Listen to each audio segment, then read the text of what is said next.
Salam, xoş gördük sizləri. Bugün sizinlə əhalinin sayına aid bir məsələ həll izah edəcəyik. Deməli, məsələmizin şərtində nə deyir?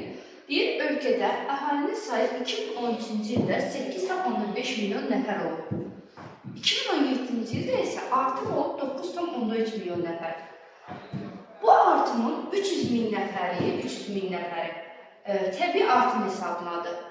Bəs mexaniki artım nə qədərdir? Bizdən soruşulan mexaniki artımdır. Gəlin qeyd edək görək 2017-ci ilə doğru, 2013-cü ildə 2017-ci ilə doğru nə qədər ölkə əhalisi artıb? Deməli, 2017-də 9,3 milyon idi, 2013-cü ildə isə 8,5 milyon. Bunları çıxırıq bir-birindən, buradan alırıq ki 0,8 milyon nəfər əhali artıb. Bu birinci mərhələmiz. İkinci mərhələdə nə deyir? Deyir ki, bu artımın, yəni 0,8 milyonu, 300 min nəfəri təbii artımdır. Axı, ölkə əhalisinin artımı 2 olan olur. Artım bərabərdir. Bir təbii artım hesabına, yəni ölkə ərazisində doğulanlar və ölənlər arasındakı fərqli təbii artım. Plus mexaniki artım hesabına, yəni ölkəyə gələnlərin hesabına, gələn əhalinin hesabına. Bu da adlanır mexaniki artım.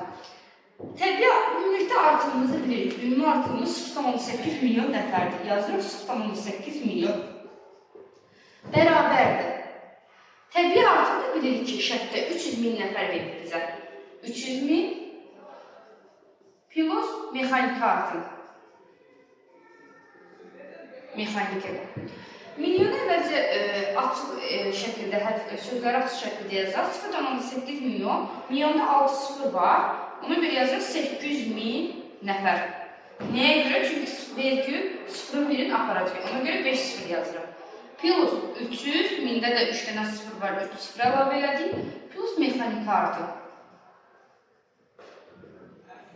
Buradan da mexaniki artımı tapanda ümumi artımdan təbii artımı çıxacaq.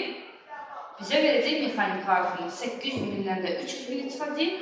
Cavab edəcək 500 min nəfər əhali mexaniki artım hesabına artmışdır.